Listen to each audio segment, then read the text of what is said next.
Thank you very much for being with us today, folks. I really appreciate you being here. We're going to talk about our Operation Fall Hall 2, our human trafficking operation.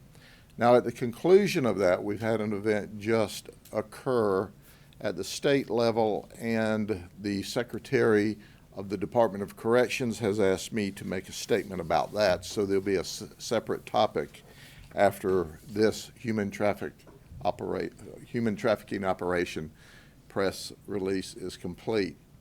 But I'm joined here today by our team members. To be ultimately successful as we have been in this operation, we simply can't do it by ourselves.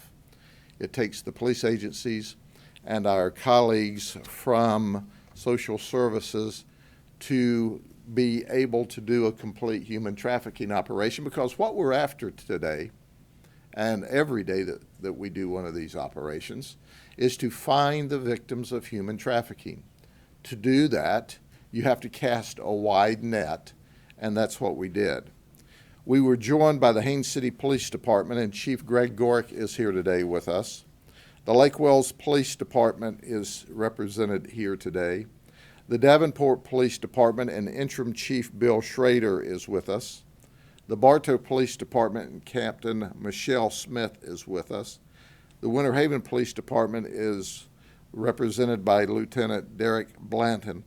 Of course, we have the State Attorney's Office with Jennifer Ordonez, and I can't say enough great things about Brian Haas, our State Attorney, and his prosecutors, because none of this would be possible without the cooperation of and the support of the State Attorney's Office. But what's really important to us is not just that we have a police operation, because we had a successful police operation, but we're trying to identify the victims of human trafficking. And when we do, from the moment they come into the operation, we want to immediately hand them off to our social services friends and our counselors so that they can begin working with these victims of human trafficking. These are some of the most difficult victims to work with. We know there are a lot more of them that admitted, but as you can see, that we have fuzzed out the faces of several that have admitted or either we suspect. And then there's one that we had to tape over this morning that was in the county jail, who just this morning admitted to us, okay, I am a victim of human trafficking. I would like services. So our goal is to start these services the moment that they are taken into custody, and then to treat them as what they are, victims, not suspects of criminal events. I might point out, if others of these prostitutes come forward later as victims, there's specific law in the state of Florida that's really terrific that causes us to go in and eliminate all evidence of an arrest, photographs, reports, court actions, and they're treated as a victim. And it's important to understand that if there were no Johns, if there were no customers, there would be no prostitutes, and there would be no human trafficking. But folks, the overwhelming majority of these ladies are or have been in the past taken advantage of.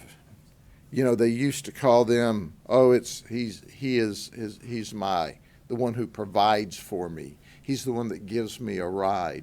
But what we've found is many times that, in fact, this person is trafficking this lady.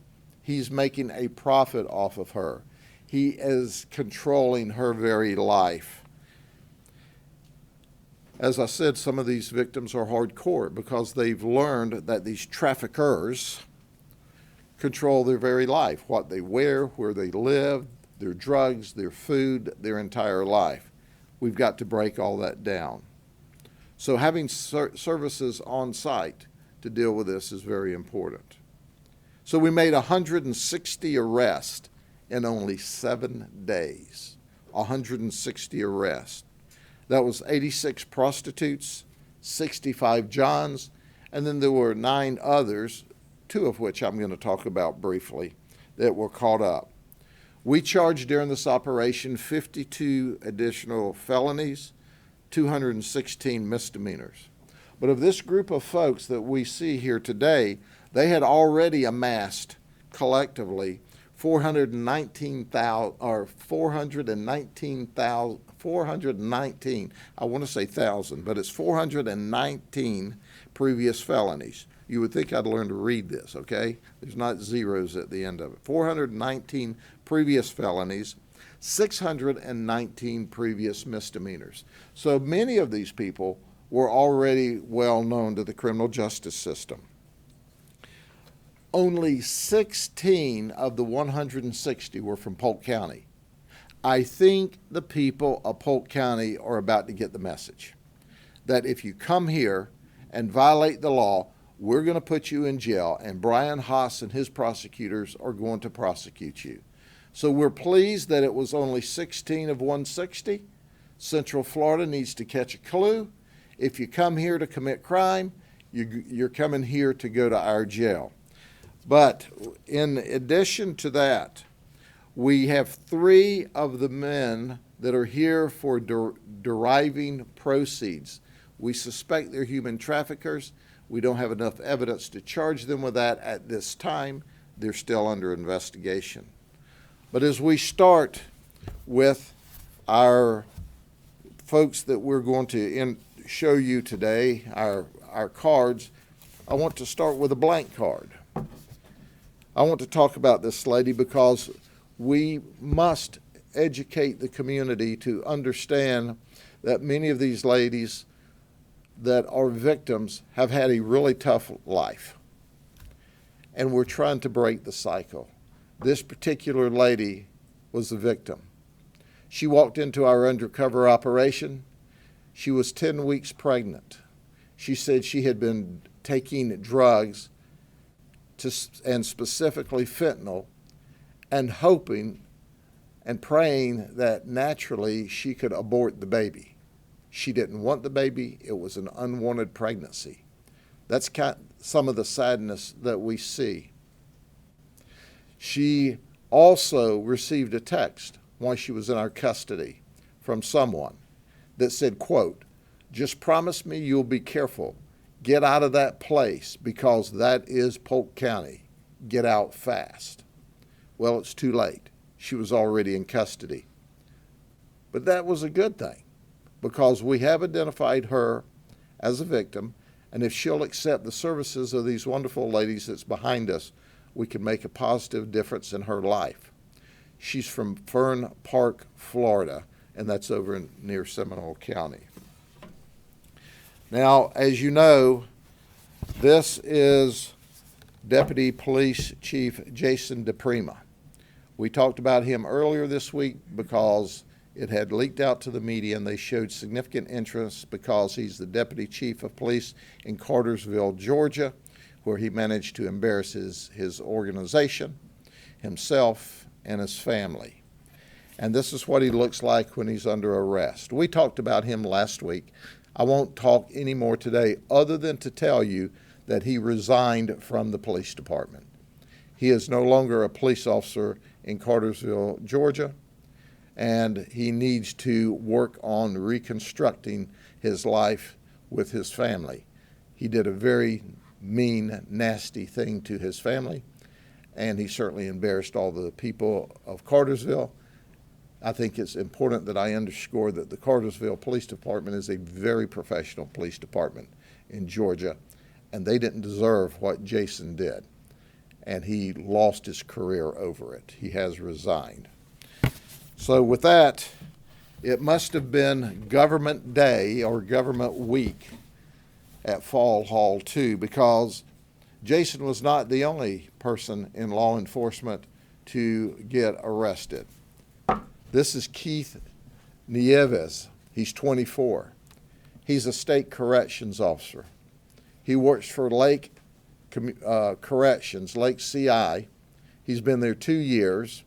He came there on a late night. He lives in Orlando, and he wanted to engage in consensual sex with a prostitute who turned out to be an undercover law enforcement officer. Now think about this. This guy is in charge of people who or in prison for violating the law, he comes and he violates the law. So birds of a feather flock together, and he's in the jail as a jailbird, like those jailbirds he watches. Then there's Cameron Burke. Cameron Burke was a computer technician. Formerly, okay, let me underscore formerly, he was at Oak Ridge High School. He's 41 years of age. Oak Ridge High School is in Ocoee or Orange County, Florida. Interestingly enough, listen to me, you can't make this stuff up. He was out on bond from having sex with a student, a mere child. Yes, that's right. He had sex multiple times with this child at school, in his office. He was arrested in March of this year. So he's bonded out. He's got some hugely serious criminal charges pending against him in Orange County. And guess what? How much of a difference did that make? Not a lot. He's on dating websites, and he comes to the undercover op saying, I want to engage in sex with 2 women for $200. Well, when we arrested him, then he becomes an emotional wreck. Oh, I can't do this. I'm out on charges. Well, dude, why didn't you think of that ahead of time? Of course, you only had 3 brain cells. He didn't care until he was caught, and then it was serious. Well, what about that little girl you sexually battered at school in your office where you were a computer tech? So in any event, he's arrested again, and we certainly hope that there is a Parker v. State so that he stays locked up. He's a dangerous person to children, to the community, when he's not locked up. Well, you know, teachers sometimes have to be taught a lesson. There you go. There's your teacher, Carlos Gonzalez. He's 36. He teaches at New Dimensions High School in Osceola County. He teaches math. And he came for 1 hour with 2 ladies, and he was willing to pay $200. But he obviously didn't think through this very well. I don't know how well he does math, how well he teaches math, but, you know, 1 trip to a prostitute house ends up 1 trip to the county jail. 1 and 1 is 2, and he got to 2. He said he was not going to have sex when we talked to him. He just came there to give the undercovers the money. Are you kidding me? Are you kidding me? He just, out of the warmth of his heart, wanted to talk trash to 2 prostitutes online and show up to give them money. And then he was going to leave. He did leave. He left in the back of a van and went to the county jail. Oh, he was from Davenport, from Polk County. He should have known better. He knows better now.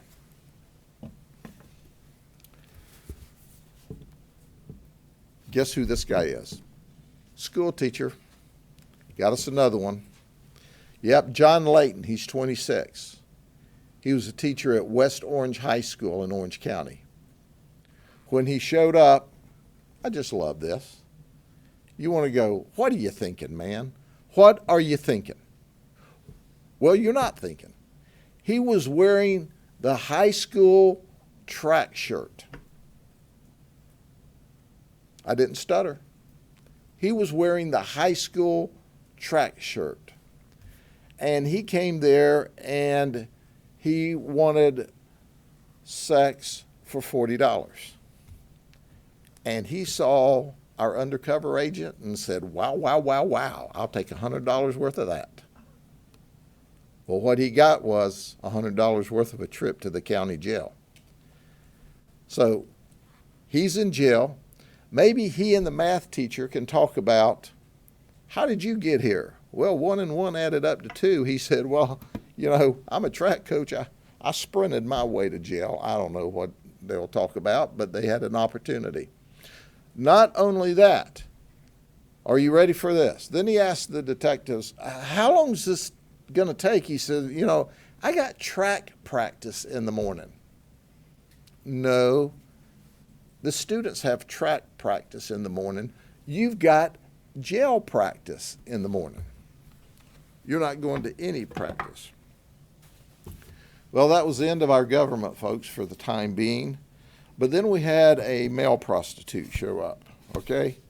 This guy's name is David Morton, and boy, did he show up. This guy was naked when he walked in the door. He was not buck naked. To be buck naked, you can't even be wearing your socks. But you see, he was wearing a shirt, but that was all. So he boldly walked in to the undercover operation, and that's right, had nothing on from the waist down, but apparently he had him a little towel, so when he was outside, they could see the cheeks of his butt, but he was protecting the other area. But as soon as he hit that front door, boom, away the towel went. So guess what? He went to jail. And he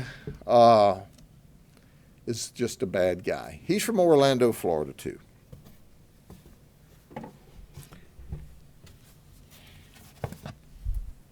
And then there was John Glass.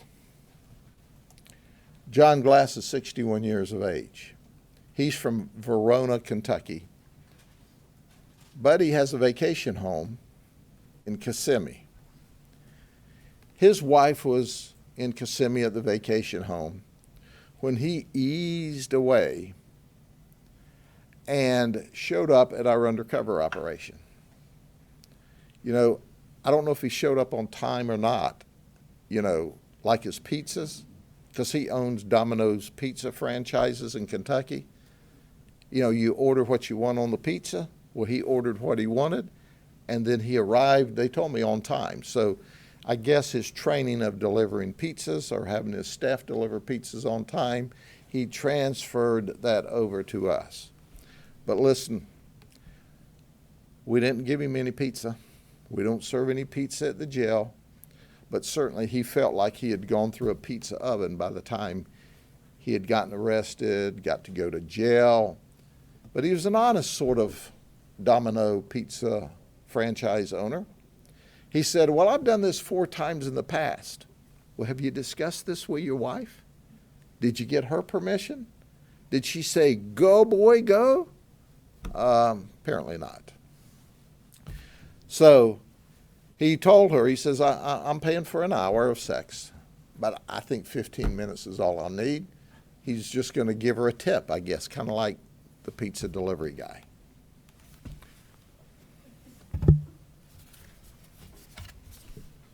What else can you say? This is Guillermo Perez. He's 57. Now, where would we be with an undercover operation and no Disney employees? Oh, yes, we always have Disney employees. And he's a bellhop at the Coronado Springs Resort on Disney. He's from Winter Garden. He confessed, and he said, you caught me. Well, he wasn't by himself. This guy is an independent photographer. He does not work for Disney, but he's contracted by Disney. He came there not to take photographs, but to engage a lady of the evening. But he's a nice guy. He brought sour Skittles for the undercover. He's from Orlando. He's from Winter Garden. Maybe when they get out of jail, they could Uber back to Orange County together, you think?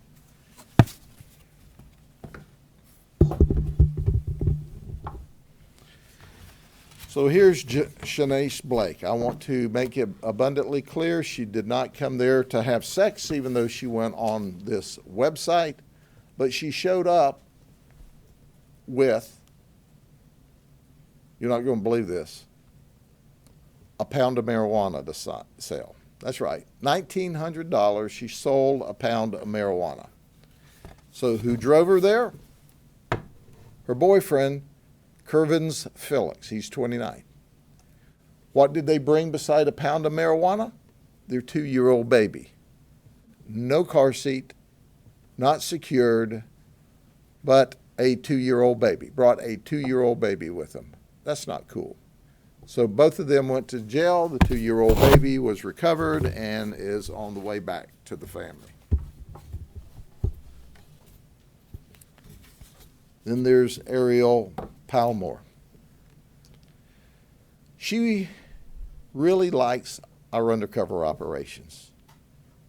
She loves visiting with us at our operations. In fact, she loves us so much, she showed up in our March Sadness arrest earlier this year. And then she came back for our fall haul too. We look forward to seeing her again in our next operation because she's kind of gotten used to being arrested by us if she's out of jail.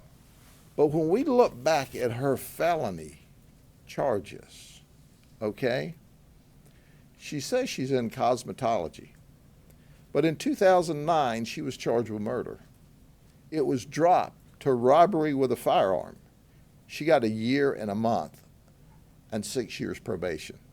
Man, that Orange County is a place you ought to be if you want to commit crime. Don't come to Polk County because we're going to lock you up for like ever for being involved. But they pled her down. Well, she did so well with 1 year and a day and 6 years probation. In 2021, she was charged with murder or homicide again.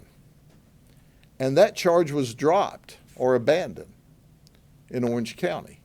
She's doing all right. She somehow was allegedly involved in 2 murders, and she's still out coming to our operations where she's been arrested twice.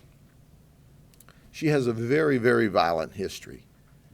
But we appreciate her coming to our operations and behaving. She's a perfect lady when we arrest her. She's from Orlando.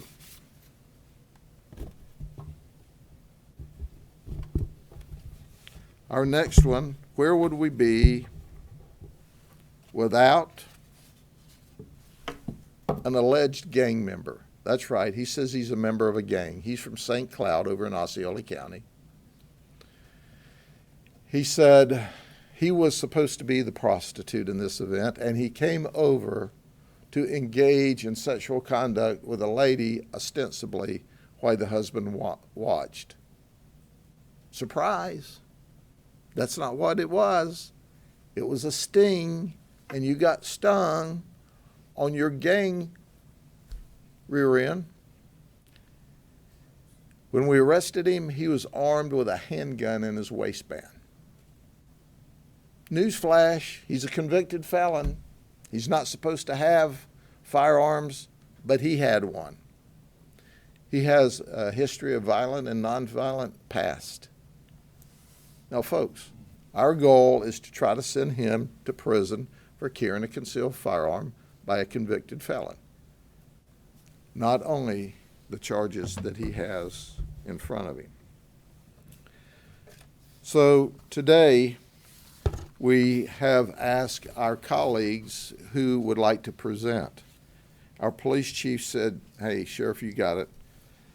But we do have the opportunity to hear from Jody Domain. She's from One More Child. And there's representatives that were at the operation from Heartland for Children, Children's Home Society, DCF, Amanda Wilson. She said she's not going to talk.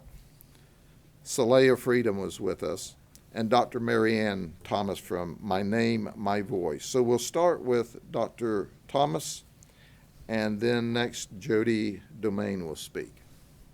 Thank you. Hi, my name is Marianne Thomas, and I am with the organization My Name, My Voice. And just first, thank you to the sheriff for inviting me back again to do this operation, along with the fine men and women who conducted it. It is so important that we are able to do this, that in that first instant that a victim is identified, that we are able to immediately stand alongside that victim and sit with them through questioning, help them along their path of talking to police and being able to walk out of that life. Thank you to all of the PDs that also showed up and lended a hand. I worked with some amazing people this time. I have to say these operations are better every time. I'm proud to be a part of it. I saw people who are detectives or officers for different organizations come and ask me about victims from previous operations and how they are doing. I saw people come in this operation and come and say, I see something, I feel something is off here. Can you come check it out? And I was able to immediately go and talk to that person and see if they needed help. And so I'm so proud to be here. And if you're someone who I met on this operation and you were under arrest and you were there to sell yourself, I just want to remind you something you heard me say that night. You don't have to do this. You can do something different. I am standing here saying it can be done. And so please, you are given a packet of paper with different phone numbers. Call one of them. If you don't get the answer you need, call the next one. But please make those calls. And if you're someone who was arrested for purchasing a person, that's not okay. Okay? We don't buy people. That's not okay. And so I'm sorry we had to meet like this, but I'm really glad that we do this because I really hope you have learned a lesson here. Thank you so much. Okay. Jody? Thank you, Sheriff Judd. My name is Jody Domingue. I'm the Executive Director of Anti-Trafficking at One More Child. One More Child is a nonprofit organization that served over 320,000 children and families last year by coming alongside foster children, hungry children, struggling families, single moms, and trafficked children and adults. We've worked these human trafficking operations with the Polk County Sheriff's Office and the various agencies represented here today, and every single time we are able to identify several potential victims of human trafficking. But what we also know is that everyone that walks through those doors to be purchased, after we sit down and we hear their stories, they have had histories every single time of being abused and being sexually exploited. So our teams, made up of advocates, peer mentors, and mental health counselors, are able to come alongside of them immediately to offer life-changing services that begin the restoration process immediately. So we're going to ask this. If you have children in your life, because we know now more than ever, children and young adults are susceptible for being trafficked and sexually exploited, please be involved in their lives. Find out who their friend groups are and what their friend groups are doing.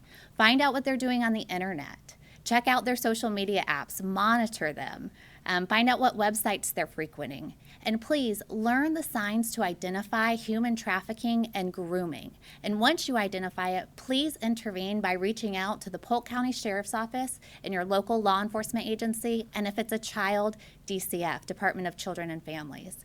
If you would like more information on how to identify the signs of grooming and human trafficking or how to intervene, please contact us at onemorechild.org. I just want to thank Sheriff Judd and the Polk County Sheriff deputies, the various agencies represented here today. As Dr. Marianne Thomas said, and we echo, it is of excellence, and how they are treating potential victims and those that are exploited is just bar none. They are now very, very advantageous about getting these services implemented immediately. So thank you all for your time, and thank you for your service. Once again, our goal is to rescue these young ladies, and the Johns need to know we're going to have other operations, and we're going to lock you up.